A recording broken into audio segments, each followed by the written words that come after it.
Usually when we talk about like a medical diagnosis, there's this, I don't know, this expectation of absolute precision. Oh, definitely. Like it's an exact science. Yeah, exactly. It's almost like engineering. You fall off a bike, you break your arm, they slide you into an X-ray machine, and then, a few minutes later, you are looking at that jagged white line on a glowing screen, and the doctor just points to it and says, there it is. That's the problem. Right. It is incredibly binary, isn't it?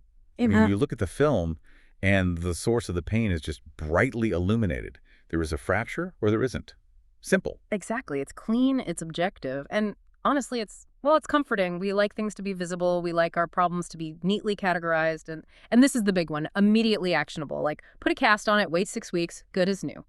Yeah, but the reality of human suffering rarely fits onto an X-ray film like that. No, it really doesn't. Because when you step into the world of, say, neurodevelopment or complex trauma or just deep-seated psychological struggle, that whole metaphorical X-ray machine just shatters. I mean, we're no longer looking at clean lines. We're navigating a diagnostic landscape that is entirely invisible to the naked eye. It is the absolute definition of diagnostic muddy waters. I mean, you can't just scan someone's psyche and point to the exact millimeter where their identity fractured, right? Wow. Or like locate the precise coordinate in their brain where their coping mechanisms began to turn against them. Right, exactly. And because we can't see it, we often we don't know how to talk about it, which leaves people feeling incredibly isolated. But today, we are going on a very special deep dive to try and map those muddy waters for you. And we're doing it in a way that might seem completely unexpected. We are not looking at a dense medical journal today. No, definitely not. We aren't analyzing a dry,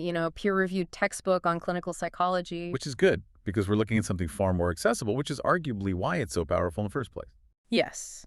We are looking at a rock song, specifically the 2003 rock anthem In the Shadows by the Finnish band the Rasmus. Which I know on the surface that might sound like a massive pivot from our usual source material. I mean, people tend to dismiss pop rock as just, background noise for teenage rebellion. Oh, totally. Just eyeliner and angst. Right, exactly. But what is fascinating here is that art often bypasses our intellectual defenses entirely. Sometimes songs don't just play in the background of our lives. They actually diagnose us. Mm-hmm. They articulate the invisible fractures that textbooks, frankly, struggle to capture. That is so true. So our mission today for this deep dive is to unpack this specific song, not just as a catchy piece of early 2000s nostalgia, but as a remarkably precise 3-stage clinical patient profile. We are going to treat the song's narrator as a real clinical case study. We'll map out a complete journey towards psychological healing that is hidden right there in the lyrics. And we will be exploring their psychological state through the lens of Carl Jung's archetypes, attachment theory, and clinical psychology. Because if we connect this to the broader therapeutic process, we can view this journey in 3 distinct psychological phases. Okay, lay them out for us. So the first phase involves the patients presenting symptoms, like what is actually bringing them into the metaphorical clinic today.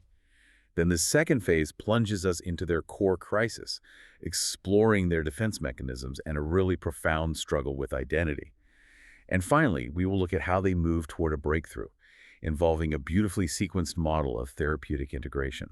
It is wild to think about, because millions of teenagers resonated with this song when it came out. I mean, we blasted it in our bedrooms, we sang at the top of our lungs, but as we're going to see today, that wasn't just because it had a killer bass line. No, not at all. It was because this song diagnosed an entire generation's silent internal screams. I promise you, by the end of this deep dive, you are going to hear both this song and perhaps your own internal mental loops in a completely new light. So let's open the file on our patient. What are the very first symptoms they present with? Well, the clinical presentation begins immediately. I mean, the song doesn't even give you a chance to settle in. Yeah. The very first words out of the narrator's mouth, the opening symptom of our patient is this line, no sleep until I find a cure for this cancer. No sleep until I find a cure. I mean, that is an intense way to open a dialogue. It is striking. Because exhaustion is being weaponized here. The patient's refusal to sleep isn't just dramatic flair. From a clinical perspective, this is a textbook presentation of hypervigilance. We are looking at the insomniac mind in full swing, completely driven by acute anxiety. Okay, let's unpack this term. Because when we hear hypervigilance, I think a lot of people picture someone physically looking over their shoulder in a dark alley, right? Like Yeah. you are waiting for a predator to jump out from behind a dumpster. But this is an internal state we are talking about, isn't it? Precisely. See, physical hypervigilance is an evolutionary survival mechanism. Your sympathetic nervous system is flooded with adrenaline and cortisol because there is a tangible threat in your environment. Like an actual bear in the woods. Right, exactly. But psychological hypervigilance is different. The threat isn't external, it's a perceived internal crisis. The mind simply cannot shut down because it has assigned itself an absolutely impossible mission. It must find the answer to an existential problem, and it must find it right now. So the brain is treating a psychological puzzle with the exact same life or death urgency as a tiger entering the room. Yes. And in psychology, this cognitive loop maps cleanly onto a concept called rumination, which is when your brain constantly rehearses a problem without ever actually resolving it. Right. You aren't problem solving. Problem solving moves forward, but rumination just spins in a circle. It's the brain's default mode network going into overdrive, replaying past traumas or projecting future catastrophes, operating under this false belief that if it just thinks about the problem hard enough, a solution will magically appear. You know, that makes me think of a computer that has a corrupted background process running. Oh, that's a good way to put it. Yeah, like, you know when you open your laptop and you aren't even running any heavy applications, maybe just a single web browser, but the fan is just screaming. The computer is physically hot to the touch, the battery is draining at a terrifying speed, and the whole system is lagging. Yeah, we've all been there. Right. You check the activity monitor and some invisible background task is eating up like 100% of the CPU. No actual work is getting done because the system absolutely refuses to shut down that corrupted process. That's what this mental state feels like, isn't it? That is a brilliant analogy. The brain is the overheated CPU, and rumination is that corrupted background process. And just like a computer, the human brain consumes massive amounts of physical energy. So when you are ruminating, you are burning metabolic resources, which explains the profound exhaustion our patient is experiencing. They're just drained. Exactly. And what is the specific corrupted process they are trying to run? Well, the lyric tells us, find a cure for this cancer. Now, this cancer metaphor is particularly sharp, and we need to analyze it carefully because you have to notice what they are not saying. The patient isn't calling the outside world cancerous. Right. They aren't saying society is the disease and I need to fix it. They have located the wound entirely within themselves. It's an internal malignancy. Which is a profound and incredibly painful psychological space to occupy. I mean, this represents the agonizing cost of acute self-awareness without the presence of self-compassion. Oh, wow. Yeah. The patient is painfully aware that something within their own psyche is misaligned. They know they are hurting. But because they lack self-acceptance, they view this wounded internal part of themselves not as something needing care, but as a malignant disease that must be violently eradicated before they are even allowed to rest. It's almost like an autoimmune disease of the psyche. The mind is attacking its own tissue, thinking it's the enemy. No sleep until I find a cure. It's a self-imposed hostage situation. And it creates an impossible paradox, because you cannot heal an emotional wound by declaring war on it. But that is exactly what the hypervigilant ruminating mind tries to do. But if you run that corrupted background process long enough, you know, if your CPU is pinned at 100% for days or weeks or years, eventually the physical hardware is going to fail. It has to. Right. The system has to crash. Which brings us to the next phase of our intake file. The prolonged hypervigilance inevitably leads to system failure, transitioning our patient into a state of profound dissociation. Yet the human nervous system simply cannot sustain chronic hypervigilance indefinitely. We are not designed to marinate in cortisol and adrenaline 24/7. No, it's toxic. Exactly. When the emotional and cognitive load becomes too heavy to bear, the mind deploys a deeply ingrained evolutionary fail-safe mechanism. It basically pulls the plug. It disconnects the circuits to prevent a complete psychological collapse. Which we see perfectly articulated in the next symptom presented in the lyrics. Sometimes I feel like going down, I'm so disconnected. Yes. In clinical terms, we define this as depersonalization or derealization. It is dissociation translated into lyric form. And you have to notice the deliberate ambiguity of the phrase going down. Yeah, I actually wanted to ask about that. What does going down actually mean in this context? Like, is it collapsing physically? Is it disappearing, drowning? What is it? Well, that ambiguity is highly intentional, and it captures the clinical state perfectly. The narrator doesn't fully know what is happening to them. When a patient experiences depersonalization, The brain essentially numbs their emotional So receptors. it shuts them off. Right. They often report feeling as though they are watching themselves from the outside, maybe hovering near the ceiling, or like they're a passive passenger inside their own body. They are uncertain of the nature of their own collapse because they are no longer fully inhabiting their physical form. They just know they are somewhere outside of themselves, observing the descent. You know, I've heard people describe it as being behind a thick pane of glass. You can see the world moving, you can see your own hands typing or driving, but you just don't feel connected to any of it. It's like watching a car crash in slow motion, but you are both the bystander on the sidewalk and the driver behind the wheel. Exactly. The polyvagal theory, developed by Dr. Stephen Porges, explains this beautifully. Our nervous system has different states, right? Right. Hypervigilance is the sympathetic nervous system. That's fight or flight. But when fight or flight fails and the threat is just overwhelming, we drop into the dorsal vagal state. This is the freeze or shutdown response. It's the psychological equivalent of an animal playing dead to survive a predator. Depersonalization is just the mind playing dead to survive its own overwhelming anxiety. Wow. But the tragedy is that while you are playing dead, you're also utterly alone. And from this state of profound, numbed-out alienation, the patient reveals what might be the most heartbreaking symptom in the entire intake process. They outline the absolute core of their relationship dynamics, their attachment style, with this single line, "I am haunted to be wanted." I have to say, that is a jaw-dropping psychological paradox. It really is. It is arguably one of the most psychologically loaded lines in the entire song. To understand the depth of it, we need to look at attachment theory, originally developed by John Bowlby. Okay, let's get into it. So our early relationships pattern how we expect to be loved and treated for the rest of our lives. If we unpack the paradox here, the word haunted implies the past. It invokes the spectral, the unresolved ghosts of previous trauma, neglect, or rejection that just refuse to leave the patient alone. It's the luggage they're dragging behind them everywhere they go. And wanted is the exact opposite of that cold isolation.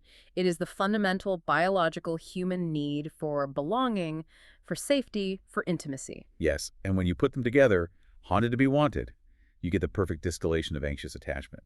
The patient craves closeness and intimacy more than anything in the world. I mean, it is a biological imperative, but they are simultaneously terrified of it. The very act of wanting connection feels like a curse to them, a haunting. So because they have been hurt in the past, their brain associates intimacy with danger. They are tortured by the very thing they most desire. Exactly. Their past experiences have taught them that wanting someone or being wanted by someone inevitably leads to pain or abandonment or betrayal. So every time they feel the desire for connection, the ghosts of their past traumas wake up and start screaming at them to run away.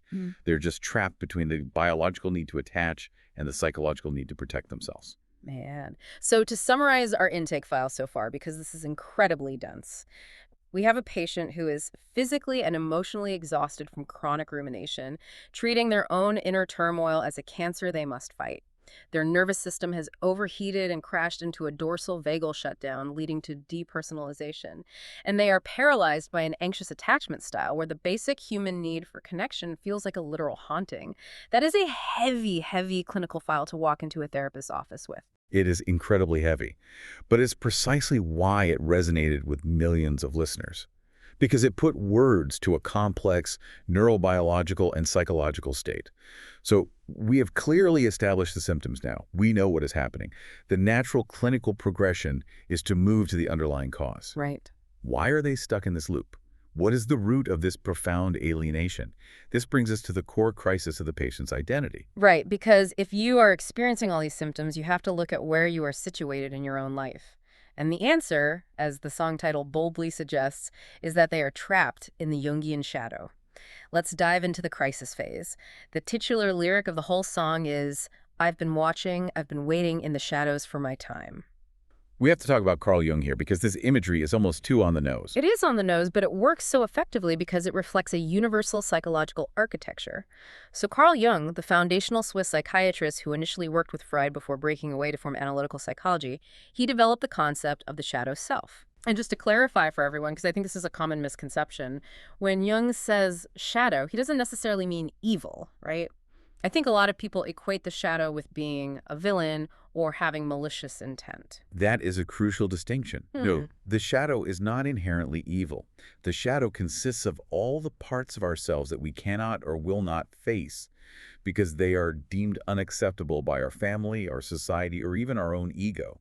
Interesting. Yeah, it is our rejected impulses, our unacknowledged desires, our perceived flaws, our vulnerability, and sometimes even our greatest talents. How do those things end up in the shadow in the first place? Like, what's the mechanism there? Well, the poet Robert Bly described the shadow as a long, invisible bag we drag behind us. When we are children, we are perfectly whole. But then society starts conditioning us. A parent says, don't be so loud. So we put our exuberance into the bag. A teacher says, boys don't cry. So we put our grief into the bag. A culture says anger is unladylike. So we put our boundaries into the bag. Right, you just keep stuffing things in there. Over time, all the pieces of our identity that do not fit the polished persona we feel we must perform for the outside world get shoved into the shadows. So, living in the shadow, as our patient is explicitly stating they are doing, means existing in the margins of your own life. You are off stage. You have handed the microphone over to your persona, the fake version of you that society approves of, while the real you is just watching the play happen from the dark. Exactly. Watching, waiting, always observing, never actually participating authentically. And this brings us to a deeply insidious psychological trap, the trap of chronic deferral. The lyric says, waiting for my time. This is a profound defense mechanism. It implies that the future has become a fantasy shield against the anxiety of the present moment. A fantasy shield, meaning as long as I am waiting for my time, as long as I tell myself that my real life is going to start tomorrow or next year or when I graduate or when I get that job, I don't have to take any terrifying action today. I don't have to risk failing or being rejected right now. Yes, it is what psychologists sometimes call the arrival fallacy, combined with severe procrastination. The tragedy of chronic deferral is that the act of waiting itself becomes the person's entire identity. The patient believes they are in a transitional state, but the waiting room has actually become their permanent residence. Wow. Right? If their time actually arrived, the patient might not even recognize it because they have spent years practicing how to wait rather than practicing how to live. But here's the thing that gets me. I have to push back on this a little bit. If the patient is so hyper-aware, if they know they're sitting in the dark and they know they're just watching their life pass by and it's causing them this much agony, why don't they just step out into the light? What is actually keeping them pinned in this margin? That is the pivotal question of the entire case study. And the lyrics provide a brutally honest diagnostic answer. The patient isn't just hiding because they're lazy or lack willpower. They are hiding because stepping into the light requires navigating intense, hostile societal pressures. This brings us to the ideological crisis at the center of the patient's psyche. It's a conflict between autonomy and submission. The defense mechanisms. Here is where the song gets incredibly dark and intense. The lyrics say, they say that I must learn to kill before I can feel safe, but I'd rather kill myself than turn into their slave. We need to really look at this structural conflict. We do, because it reveals the absolute stakes of the patient's paralysis. Who is the they in this scenario? They say that I must learn to kill. The they represents any external systemic force that demands conformity as the absolute price of safety and belonging. Like what, specifically? This could be a rigid educational institution, a fear-based family dynamic, a highly suppressive cultural or religious norm, or even a toxic corporate environment. So the patient is being presented with a brutal, almost impossible ultimatum. You either become emotionally or morally violent, you learn to kill parts of your own soul, or you learn to step on others to fit the system. Or you remain permanently unsafe, alienated, and in the shadows. Yes, and to understand the gravity of this, we can place it firmly within the framework of adolescent and developmental psychology. The developmental psychologist Erik Erikson outlined the stages of psychosocial development, and the central conflict of adolescence and early adulthood is identity versus role confusion. Our patient is actively, fiercely fighting against what Erikson called identity foreclosure. Identity foreclosure, let me make sure I have this right. That's when you bypass the hard work of figuring out who you are and you just accept an externally imposed false self, right? Like you come from a family of lawyers, your parents say you will be a ruthless lawyer, and you just say, okay, I'm a ruthless lawyer, without ever exploring your own values. You just foreclose on your own identity. Precisely. It is adopting an identity without having engaged in any personal exploration or crisis. The system, The they demands that the patient foreclose on their authenticity. They demand the patient learn to kill their true self to fit the mold and feel safe. The patient fiercely, almost violently, rejects this. I'd rather kill myself than turn into their slave. But the problem is, by rejecting the false identity, they are left with nothing, right? Because they are still in the shadow. They haven't built anything new. Exactly. Because they are trapped in the shadow, refusing the false identity, they are suffering from identity diffusion, the state of having no stable integrated self at all. They know what they refuse to be, but they don't yet know what they are. It's the void. They are living in the void. And honestly, I just marvel at the patient's choice here. To stand in the void and say, I'd rather kill myself than turn into their slave. They are forging a third option. They are choosing to suffer immensely, to remain isolated, to endure the depersonalization, but to remain internally authentic.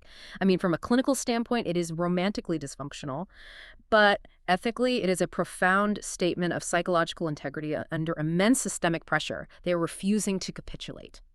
It is the logic of someone who has decided that inner authenticity, even if it hurts, is worth more than the comfort of survival through conformity. It is a noble stance. But, as we've noted with the CPU analogy, existing in this stagnant middle ground, this constant state of resisting conformity while not having a fully formed identity, requires an unsustainable amount of energy. It is just exhausting. Which means the brain, ever resourceful, has to come up with a new trick. The patient's mind deploys a brand new defense mechanism to cope with the sheer exhaustion of waiting in the void. We transition into the realm of magical thinking. The patient says, sometimes I feel that I should go and play with the thunder. Somehow I just don't want to stay and wait for a wonder. This is a fascinating and highly dangerous pivot in the clinical profile. When we hear the phrase play with the thunder, especially following lines about self-destruction and killing, it's very easy for a casual listener to misinterpret this as suicidal ideation. But clinically, that is not what is happening here. This is the manifestation of a desire for transformative chaos. Transformative chaos. Okay, let's break that down. Thunder is grand. It's loud, it's destructive, it shakes the foundations of the house, but it is undeniably larger and more dynamic than the slow, quiet, invisible agony of just sitting in the shadows waiting. Right. What's happening here is that the patient has run out of patience with the slow, incremental reality of psychological change. They are exhausted by the chronic deferral, so their mind regresses slightly. Magical thinking is a cognitive distortion where we believe our thoughts, actions, or words can influence external events in an irrational way. Here, the patient begins fantasizing about a massive external rupture as a form of salvation. If the storm isn't going to come to me and magically change my life, I am going to go out and find the storm. I am going to force movement. Precisely. It is the psychology of self-sabotage to force a transition. It's like, well, think of someone who is deeply unhappy in their long-term relationship, but they are terrified of the slow, painful, vulnerable work of couples therapy. They don't want to do the incremental work. So instead, they subconsciously sabotage the whole thing. They blow up their relationship. Maybe they cheat. Maybe they start a massive explosive fight just to force a dramatic breakup. They want the lightning strike to make the decision for them so they don't have to sit in the waiting room anymore. That is a perfect real-world application of this psychological mechanism. The patient wants the universe to step in and violently rearrange their reality. However, as any clinician will point out, there is a severe danger here. The fatal flaw with seeking the storm to solve your psychological problems is that thunder doesn't care who it hits. Right. Lightning is indiscriminate. Magical thinking assumes that chaos will only destroy the bad parts of your life, the oppressive systems, the false persona. But chaos destroys collateral tissue too. It ruins support networks, it damages physical health, it creates new traumas. Playing with a thunder is a desperate coping mechanism to avoid the terrifying, quiet work of actual healing. Wow.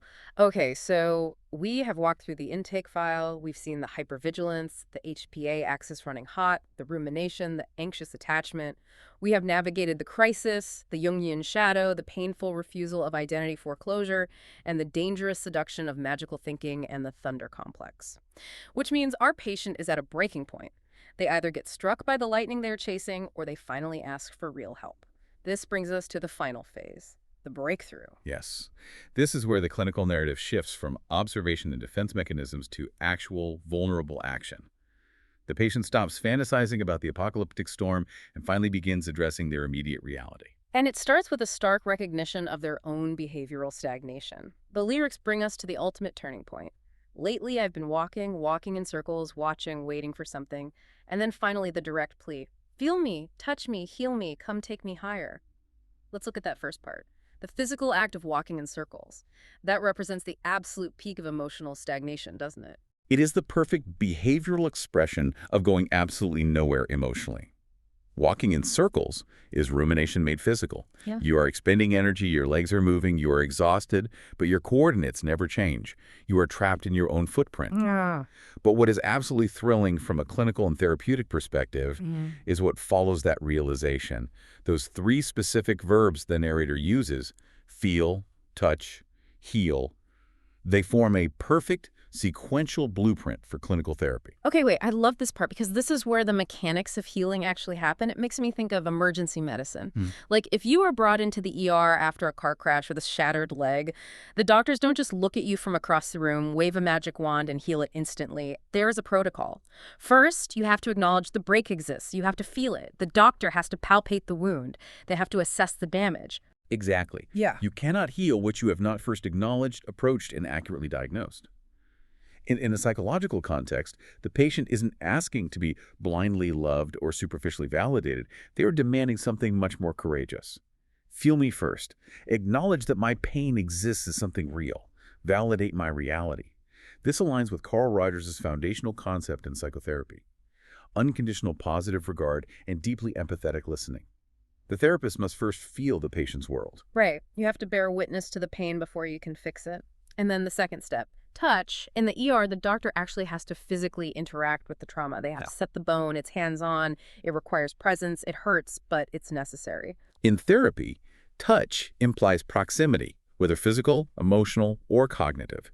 It means the therapist and the patient are actively making contact with the wounded area. It's the cognitive behavioral work, the EMDR, the somatic experiencing. It is the active intervention, and it is only after the pain has been acknowledged, felt, and directly engaged with touch does the third step become possible: heal. That is the correct, necessary therapeutic sequence. It's amazing that a 2003 pop rock song arrived at the exact sequence of clinical intervention almost accidentally. And the culmination of this breakthrough is the line, "Come take me higher." I think it's really important to note the tone of that line. This isn't some passive damsel in distress plea where they want to be rescued while doing no work. This is an active, demanding invitation. It is deeply active, and that agency is the key to the prognosis. Think about everything we have seen in this file: the profound depersonalization, the exhausting hypervigilance, the terrifying anxious attachment where love feels like a ghost. Despite all of that heavy systemic trauma, the patient still possesses a core of resilience. They still genuinely believe that they can be reached. By saying, "Come take me higher," they are demanding that their reality be engaged with, and they are actively inviting transformation. This is the critical moment of acceptance and confrontation. They have stopped waiting for the thunder, and they have started asking for the medic. It's incredibly hopeful. So, having walked through all three stages of this incredibly dense clinical profile hidden in plain sight, we have to pull back and look at the synthesis. What does this all mean? What is the ultimate prognosis for this patient? And what did this mean for the millions of young people who absorbed this generational diagnosis through their headphones?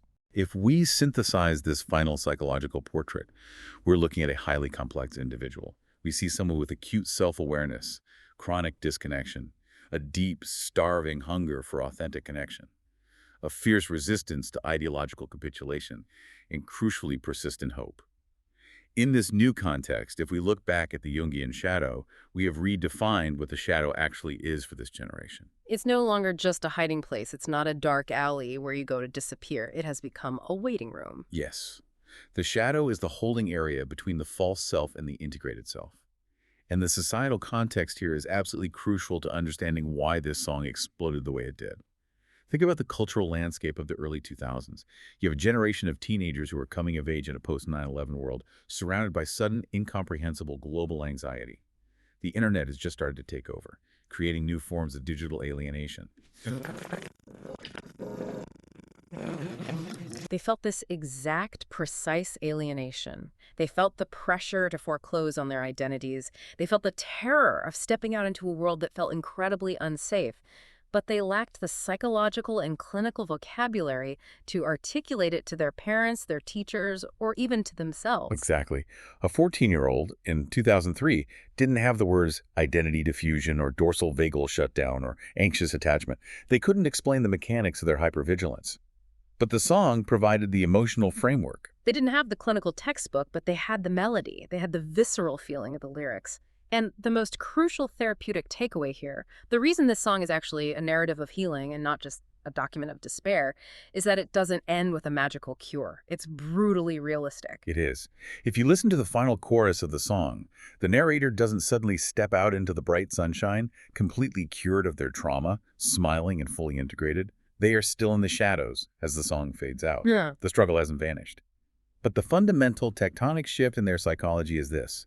They are singing about it, They are externalizing the pain. naming the darkness, giving it a shape, and putting a melody to it is the definitive first step out of it.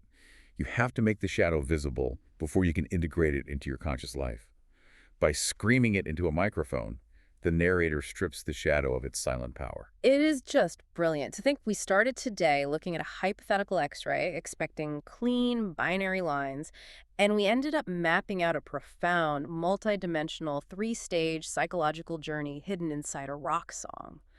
We went from the exhausting grip of hypervigilant rumination, the insomniac mind. We navigated the terrifying crises of adolescent identity and the Jungian shadow, and we arrived at a perfectly structured, realistic, therapeutic plea for healing, feel, touch, heal. It serves as a beautiful reminder that clinical truths, the deepest realities of our psychological functioning, often find their way into our art precisely because they are simply too heavy to carry in silence. We build these metaphors because our nervous systems demand that we be witnessed. I couldn't agree more. And I want to leave you with a final thought to ponder as you go about your day. The shadow is not a place of defeat. It is a psychological corridor. It is the absolutely necessary space, the waiting room, between who you have been told to be by the world and who you actually authentically are. Many people live their entire lives trapped in that corridor, terrified of the dark, afraid to engage with the thunder, or too proud to ask for the touch that finally heals. So ask yourself, are there areas in your own life where you are currently sitting in that waiting room, running a corrupted background process, waiting for a magical wonder? And if so, have you found the courage yet to at least start singing about it? Because once you name the murky landscape on that broken X-ray machine, the healing finally begins.